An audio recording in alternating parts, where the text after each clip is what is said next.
kelompok 2. Silakan didiskusikan bersama dengan teman kelompoknya ya. Dan yang coba dilihat, perhatikan baik-baik. Yang kelompok 1 menjawab ini, ya. Lihat nomor hitungannya, nomor. Ya, untuk kelompok 2. Ya. Ya. Silakan didiskusikan bersama teman kelompoknya.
Kisah Irhas dan Nabi Isa kecil yang mampu berbicara.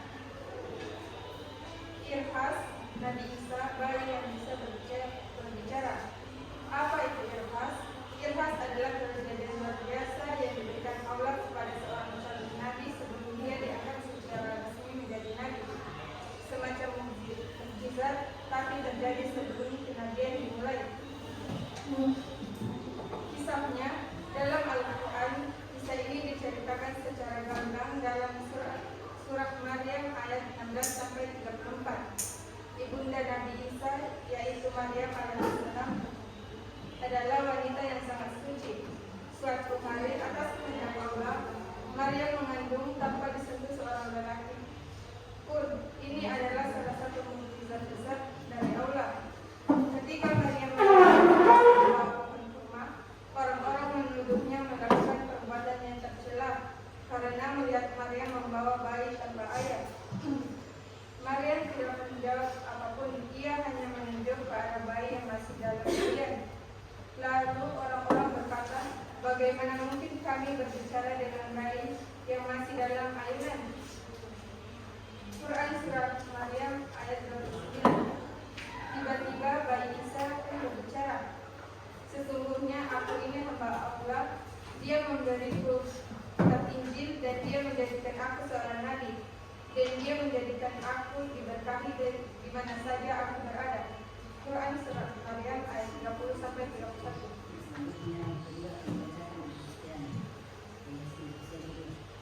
Hasil diskusi kedua yang akan dibacakan oleh Yustiana.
Bagaimana tongkat kuda ini bisa jadi ular? Ini penting. Tongkat dan tali mereka tidak benar-benar terlibat dari ular. Allah menjelaskan dalam Al-Quran bahwa itu hanyalah tipuan mata atau hipnosis visual. Dalam Quran Al-Quran ayat 66 yang artinya tiba-tiba tali dan tongkat mereka terbayang pada Musa seakan-akan ia merayap cepat karena diri mereka. Tafsir Yukhayalu atau terbayang ini menunjukkan bahwa yang terjadi hanyalah ilusi optik, bukan perubahan fisik yang sebenarnya. Mereka menggunakan tiru pandangan atau dalam bahasa tafsir klasik untuk menipu mata penonton, termasuk Nabi sendiri, sehingga seolah-olah tongkat dan tali mereka berubah menjadi ular.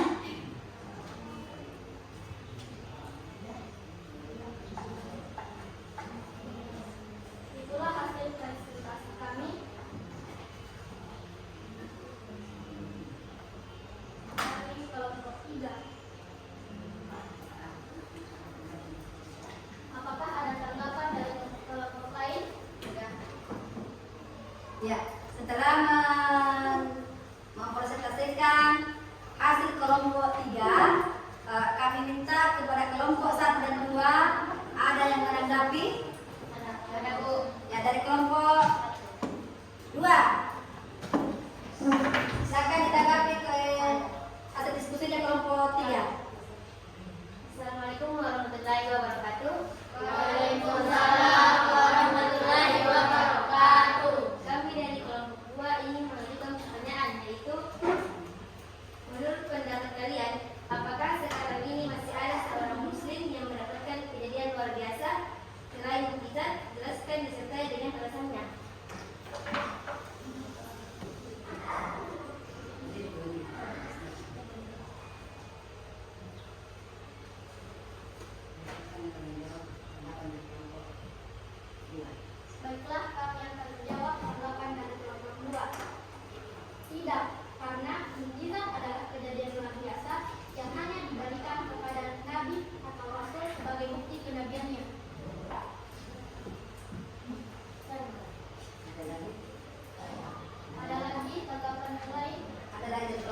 Assalamualaikum warahmatullahi wabarakatuh. Waalaikumsalam warahmatullahi wabarakatuh. Kami dari kelompok 2 ingin mengajukan pertanyaan lagi, yaitu bagaimana pendapat kalian apabila ada seorang yang bisa berjalan di atas air atau ia bisa terbang ke udara? Apakah kalian bisa meneladani perilakunya? Jelaskan.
Itulah hasil diskusi kami. Assalamualaikum warahmatullahi wabarakatuh. Waalaikumsalam warahmatullahi wabarakatuh. Ya, dengan selesainya kelompok 3 mempresentasikan hasil diskusinya, maka untuk kelompok 1 dan 2 nanti minggu depan lanjutkan kembali diskusinya ya. Ya, Bu. Ya.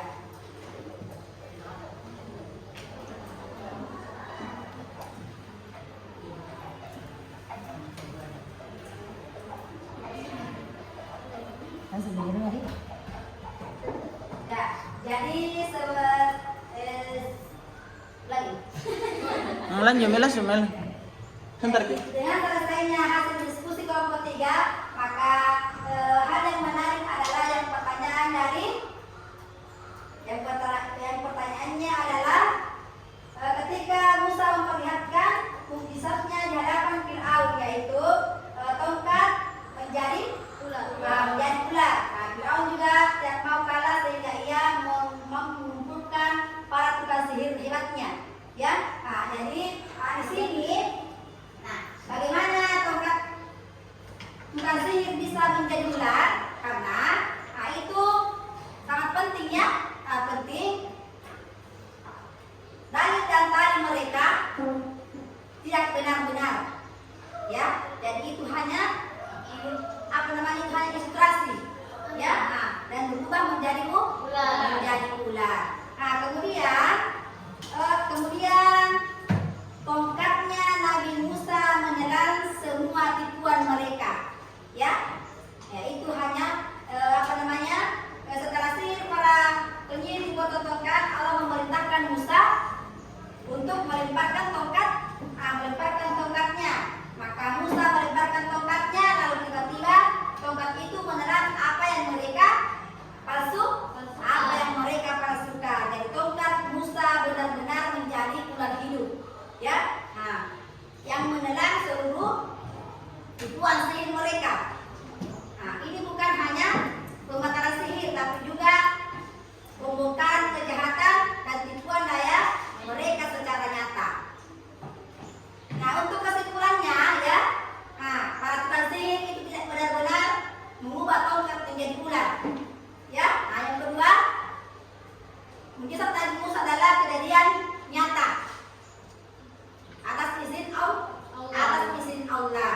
Nah, yang ketiga, peristiwa ini menunjukkan dengan sangat jelas perbedaan antara kebenaran dari Allah dan tipu daya manusia dan setan. Bahkan para musuh dakwah pun tidak bisa mendukung. Nah, jika dia dibuka oleh bukti nyata dari Allah. Ya, itulah sedikit penjelasan singkat yang dari kelompok 3 ya. Ya. Nah, sekarang kita Perhatikan kembali, kita masuk di hikmah. Mukjizat dan kejadian luar biasa lainnya. Nah, ini yang pertama adalah melemahkan dan mengalahkan alasan, usaha dan tipu daya orang-orang yang menentang dakwah Rasul Allah Subhanahu wa Ta'ala. Yang kedua, bagi yang telah percaya kepada kenabian, maka mukjizat akan berfungsi untuk memperkuat iman, memperkuat iman, ya, menambah keyakinan akan kekuasaan Allah. Yang ketiga, membuktikan kebenaran Rasul yang diutus Allah dan ajaran-ajarannya. Yang keempat, mempertebal iman kepada Allah SWT. ya, mempertebal iman kepada Allah Subhanahu wa Ta'ala. Yang kelima, Mendekatkan diri kepada Allah. ya, yang keenam, Tidak takut akan kesulitan karena yakin Allah selalu memberikan pertolongan kepada hambanya yang beriman dan bertakwa. iya, tidak takut akan kesulitan, ya. Nah, karena Allah selalu memberikan pertolongan. Ini selanjutnya sebagai bukti Kebenaran Rasul yang diutus bahwa ajaran dan mengundurkan diri seorang Rasul adalah benar dari Allah Subhanahu wa Ta'ala. sebagai bukti bahwa kebenaran Rasul yang diutus, ajaran dan pengangkatan diri seorang Rasul adalah benar dari Allah, ya, benar dari Allah Subhanahu wa Ta'ala.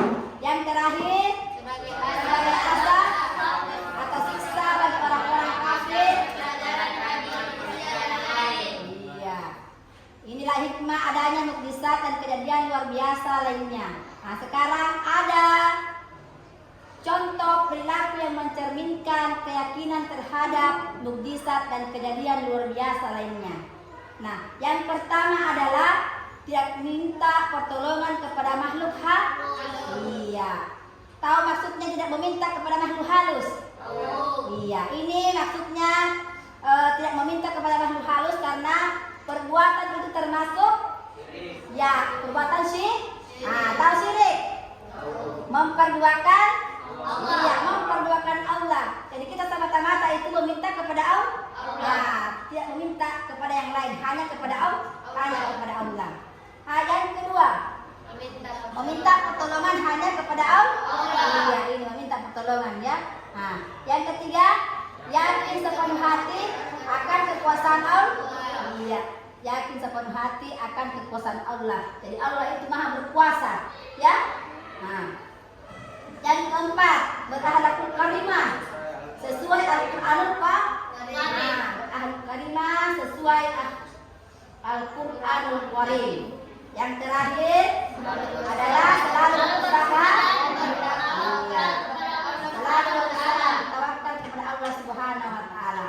Nah, sebagai kesimpulan dan penutup di materi mukjizat dan kejadian luar biasa lainnya adalah ini yang pertama, ini yang awal, ya.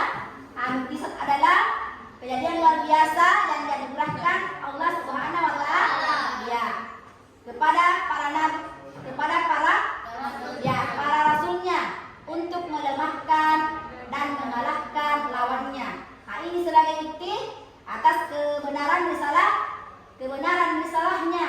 Mukjizat itu tidak dapat dipelajari dan ditandingi oleh siapapun. Nah, dan datangnya secara tiba-tiba. Biasanya mukjizat diberikan pada waktu kondisi seorang rasul Allah Subhanahu wa Ta'ala dalam keadaan sangat